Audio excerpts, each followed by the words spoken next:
Railway તરફથી મળે છે 10 લાખ રૂપિયા સુધીનો વીમો। ટિકિટ બુક કરતી વખતે માત્ર આટલું કરો।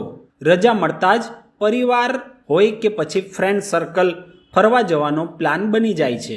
તેના માટે ટિકિટ પણ બુક કરી લેવામાં આવે છે।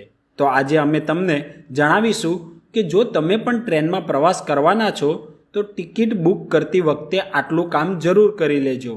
એક કહેવત તો સૌ કોઈએ સાંભળી હશે કે ન જાણ્યું જાનકી નાથે સવારે શું થવાનું છે, કે લોકોને ઘરે કે ઓફિસ બેઠા બેઠા પણ કોઈ અકસ્માતનો ભોગ બની જાય છે।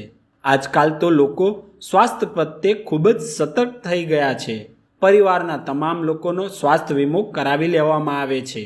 તો આજે આપણે જેના વિશે વાત કરીશું તે પણ કંઈક આવી જ વાત છે। ભાગદોડી લાઈફમાંથી સૌ કોઈ ટૂર પર જવાનો પ્લાન બનાવતા હોય છે, ત્યારે જો પરિવાર સાથે કે પછી ગ્રુપ સર્કલમાં ક્યાંય જવાનું રહે તો ટ્રેનમાં ટિકિટ બુક કરાવવાનું વધારે પસંદ કરવામાં આવે છે। કારણ કે એક તો તમારે ખર્ચ પણ ઓછો થશે, સાથે તમે પરિવાર કે ફ્રેન્ડ સાથે ટ્રેનમાં વધારે સમય પણ પસાર કરી શકો છો। તો આજે તમને જણાવીશું કે જો તમે પણ ટ્રેનની ટિકિટ બુક કરાવી રહ્યા છો તો એકવાર જરૂર જાણી લેજો। ભારતીય રેલવે યાત્રિકોને ટ્રેનની ટિકિટ પર 10 લાખ રૂપિયા સુધીનો વીમો આપે છે, જેનો લાભ કઈ રીતે મળશે તેના વિશે જાણીએ। IRCTC દ્વારા આમ તો અનેક સુવિધાઓ આપવામાં આવતી હોય છે, જેમાં ટ્રાવેલ વીમો પણ સામેલ છે, જેના માટે તમારે કેટલીક વસ્તુઓનું પણ ધ્યાન રાખવું પડશે। જ્યારે તમે ટ્રેન ટિકિટ બુક કરાવી રહ્યા હોવ ત્યારે એક ટ્રેન ટ્રાવેલ વીમાનું ઓપ્શન જોવા મળશે। તમારે આ ઓપ્શનની પસંદગી કરવાની રહેશે।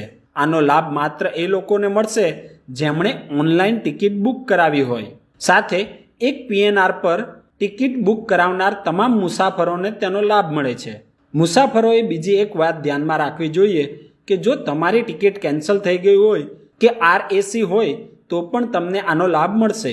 આ વીમાનો લાભ તમને કઈ રીતે મળશે તો તમને જણાવી દઈએ કે જો કોઈ ટ્રેન અકસ્માત થાય છે તો ટ્રેનમાં મુસાફરી કરનાર લોકોને ટિકિટ બુક કરાવતી વખતે ટ્રાવેલ વીમો લીધો છે તો તેને લાભ મળી શકે છે।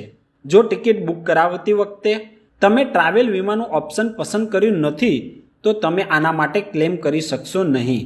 ઓનલાઈન ટિકિટ બુક કરાવનારને ટ્રાવેલ વીમાનો લાભ મળશે, ઓફલાઈન ટિકિટ બુક કરાવનારને લાભ મળશે નહીં। આ સાથે ટિકિટ લેતી વખતે એ ધ્યાનમાં રાખવું જરૂરી છે કે નોમિનીની વિગતો ભરતી વખતે ફક્ત તમારું ઈમેલ ID નાખો।